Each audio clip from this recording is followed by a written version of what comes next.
LG Manoj Sinha ने आज Jammu club में एक बुक का विमोचन किया, बुक रिलीज की। ये बुक जो है संत कुमार शर्मा जी, जो कि नोटेड ऑथर है, थिंकर है और जिन्होंने इंडस वाटर ट्रीटी पे कई पुस्तकें इसके पहले भी लिखी हैं, उनकी एक और बुक को इन्होंने आज रिलीज किया, Indus water treaty mirroring facts.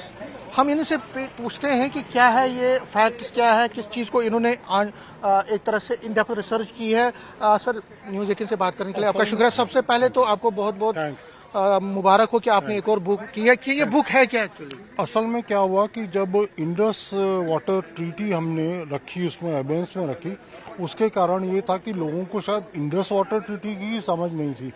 तो इसकी तो आप बात छोड़ दीजिए कि एबेंस की क्या समझ आती।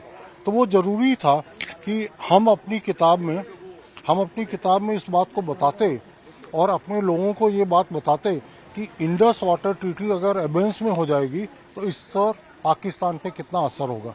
और असल में क्या हुआ, ऑपरेशन सिंदूर की हम बात करें, हमको ये लगता है कि भारत का जो सबसे बड़ा हमला था, भारत ने जो सबसे बड़ा वो किया, पाकिस्तान को पनिशमेंट की। पाकिस्तान की पनिशमेंट क्या थी? अच्छा जी, पाकिस्तान को हमने ऑपरेशन सिंदूर के अंदर 2-4 ब्रह्मोस दे दी, कुछ और दे दिया, अगले मिसाइल छोड़ दिए। लेकिन जो उससे बड़ी मिसाइल थी, वो मिसाइल थी आपकी ट्रीटी को एबेंस में रखना, और वो हमने अप्रैल 23 को कर दिया था।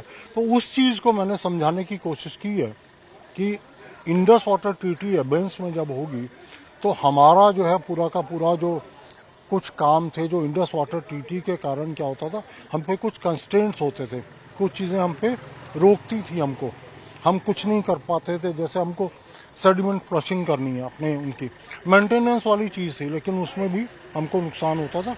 हम मेंटेनेंस भी अगस्त में एक बार कर पाते थे साल में। लेकिन अब जो है, जब इंडस वाटर ट्रीटी एबेंस में हो गई, अब हम क्या करेंगे, हमने आगे भी अभी तक हम कर चुके हैं। अगस्त अभी शुरू नहीं हुआ, आज 19 जुलाई है, लेकिन हम पहले ही 2-2 बार फ्लशिंग कर चुके हैं। हमारे जो डैम्स की जिस तरीके से डिज़ाइंस में जो प्रॉब्लम थी, और इंडस वाटर ट्रीटी को जब हम मान के चलते थे, तो हम लोगों पे कुछ कंस्ट्रेंट्स थे, हम पे कुछ लगाम थी, लेकिन आज वो जा चुकी है। क्या और आपने इसमें एक्स्ट्रा नॉलेज किया, क्योंकि आपने जो अपनी स्पीच में कहा कि फ्यूचर जनरेशन के लिए आपने एक अच्छा रखा है, क्या क्या उनको समझने की और उसमें गुंजाइश है? मुझे ये लगता है हुआ ये है कि इंडस वाटर ट्रीटी शायद हमने कभी समझी नहीं इस तरीके से। एक मिनट यार, इसको रोक। तो इंडस वाटर ट्रीटी जो है, हमने उसको रोका नहीं, और उसके बारे में लोगों को बहुत ज़्यादा समझ नहीं थी।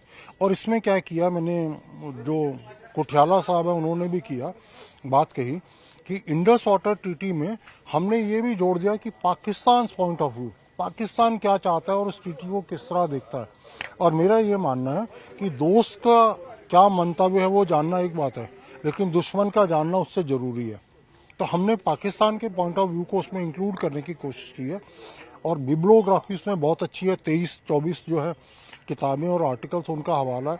वो इसलिए है कि उसको छोटे छोटे पॉइंट्स में समझाने की कोशिश की है कि आगे अगर किसी को बढ़ना है, आगे कोई रिसर्च करना चाहता है, इस चीज़ को करना चाहता है, तो वो ये किताब आपने जो पाकिस्तान पॉइंट ऑफ व्यू को इसमें डाला है, पाकिस्तान का पॉइंट ऑफ व्यू क्या है, उसमें क्या है इसमें? पाकिस्तान का पॉइंट ऑफ व्यू था, आप यूं समझ लीजिए कि जिस तरह गीदड़ भभकी होती है ना, पाकिस्तान ये कहता था इंडस वाटर ट्रीटी को कुछ भी किया, हम जाके ना, हम न्यूक्लियर पावर हैं, हम एक परमाणु वो हैं, परमाणु वाली शक्ति हैं, हम ऐसे नेशन हैं। और उन्होंने बहुत क्लियर कर दिया कि आप जो भी कीजिए। ऑपरेशन सिंदूर में क्या हुआ, कुछ नहीं कर पाए वो लोग। हमने उनकी जब 11 वो एयर बेसेस थे जब किए, उनके एयर डिफेंसेस फेल हो गए। जिस दिन हमने डिसाइड किया कि हम उनके एयर डिफेंसेस उड़ा देंगे, फिर हम निरंकुश थे, हम आगे कर सके। तो वही चीज़ अब भी है। तो आपको क्या लगता है कि न्यूक्लियर ब्लैकमेलिंग के सामने हम झुके नहीं? मुझे नहीं, न्यूक्लियर ब्लैकमेलिंग उनका जो आगे था ना, वो एक न्यूक्लियर डेटरेंस जिस तरह के नाम आता है। अब न्यूक्लियर डेटरेंस जो पाकिस्तान की है ना, वो न्यूक्लियर डेटरेंस पाकिस्तान के लिए है, कम से कम भारत के लिए पाकिस्तान की न्यूक्लियर डेटरेंस नहीं है। हमने ये सिद्ध कर दिया कि आपके आपको परमाणु बम है, आपके पास कुछ है, इससे हमें कुछ फर्क नहीं पड़ता। लास्ट में पूछना चाहूंगा आपको कि अब समझौते को क्या आपको लगता है टोटली खत्म करना चाहिए, क्योंकि इसमें आपने भी कहा कि थोड़ी कंफ्यूजन भी है। नहीं, मेरा ये मानना है कि इस तरह के जो समझौते होते हैं इनके बारे में जो सरकारें होती हैं ये उन्हीं को अधिकार है, और उन्हीं का अधिकार में मैं बोलूँ, मैं नहीं करूँगा कि उनको क्या करना चाहिए। पर मेरा ये मानना है कि बहुत संतुलित तरीके से सरकार आगे बढ़ी है। जनवरी 23 में हमने पहली बार मॉडिफिकेशन में नोटिस दिया, 24 में मॉडिफिकेशन के लिए नोटिस दिया, 16 में मोदी जी ने सबसे पहली बार कहा था कि terror and water can't flow together, blood and water can't flow together, terror and trade नहीं होगा। तो जब हम 16 में उड़ी के हमले के बाद सितंबर में आज हम यहाँ तक पहुँच गए हैं, जब हमने ट्रीटी को एबेंस में कर दिया।